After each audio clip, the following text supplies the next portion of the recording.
Sejumlah negara anggota Pakta Pertahanan Atlantik Utara, NATO, menyatakan kesiapannya menambah dana untuk pembelian senjata Amerika Serikat yang akan dikirimkan ke Ukraina.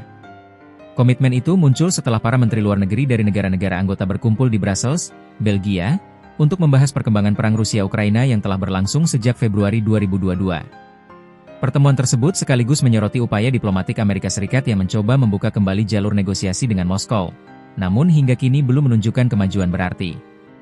Di sisi lain, pernyataan terbaru Presiden Rusia Vladimir Putin yang menyebut Rusia siap berperang dengan Eropa jika konfrontasi terjadi, turut menjadi perhatian negara-negara anggota aliansi. Negara-negara NATO tambah komitmen pendanaan.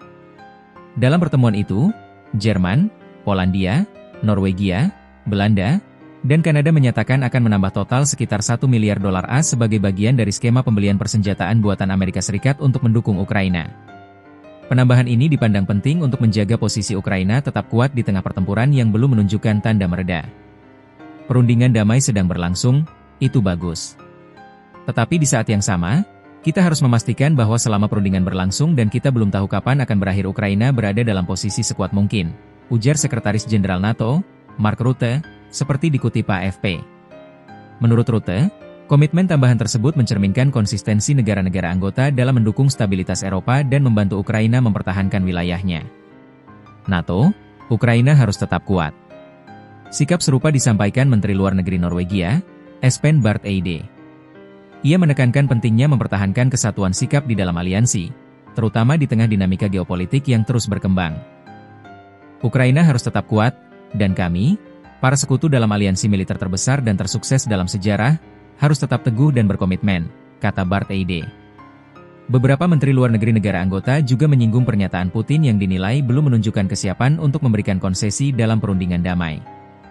Hal ini membuat jalur diplomasi yang diupayakan AS dan sejumlah negara Eropa masih menemui jalan buntu. Respons negara-negara Eropa terhadap sikap Rusia. Menteri Luar Negeri Inggris, Yvette Cooper, menyampaikan bahwa Rusia perlu menunjukkan itikat baik untuk mencapai penyelesaian yang adil dan berkelanjutan. Presiden Putin harus mengakhiri kegaduhan dan pertumpahan darah, serta siap berunding untuk mendukung perdamaian yang adil dan abadi bagi Ukraina, kata Cooper. Sementara itu, Menteri Luar Negeri Finlandia, Elina Valtonen, menyatakan bahwa ancaman atau pernyataan keras tidak seharusnya mengganggu komitmen NATO dalam mendukung proses damai. Kami memiliki kemampuan yang sangat kuat sebagai NATO, sebagai Eropa, dan kami terus meningkatkannya setiap hari, ujar Valtonen. Valtonen menegaskan bahwa negara-negara Eropa akan tetap fokus pada upaya deeskalasi sekaligus mempertahankan keamanan kawasan. Ketidakhadiran Menlu AS memunculkan pertanyaan. Dalam pertemuan tersebut, Menlu AS Marco Rubio tidak hadir. Ketidakhadirannya memunculkan sejumlah spekulasi mengenai dinamika internal antara AS dan negara-negara Eropa dalam mengupayakan penghentian perang. Meski demikian, sejumlah diplomat menyatakan bahwa ketidakhadiran Rubio tidak mengubah posisi AS sebagai salah satu pendukung utama Ukraina. Washington tetap aktif dalam proses diplomatik dengan berperan sebagai mediator antara Kiev dan Moskow, meskipun berbagai negosiasi sebelumnya berakhir tanpa hasil. NATO menegaskan bahwa koordinasi dengan AS tetap berjalan dan menjadi bagian penting dari upaya kolektif menjaga stabilitas keamanan di kawasan. Kebuntuan diplomasi Rusia-Ukraina. Sejak invasi Rusia ke Ukraina pada Februari 2022, berbagai upaya internasional untuk mendorong gencatan senjata permanen telah dilakukan. Beberapa negara dan organisasi internasional telah mengajukan proposal damai, namun belum ada yang diterima oleh kedua belah pihak. Kondisi di lapangan masih berubah-ubah, sementara kedua negara menetapkan syarat-syarat yang sulit dipertemukan dalam perundingan formal. Ukraina tetap bersikeras mempertahankan kedaulatan wilayah, sementara Rusia meminta jaminan keamanan yang belum mendapat konsensus.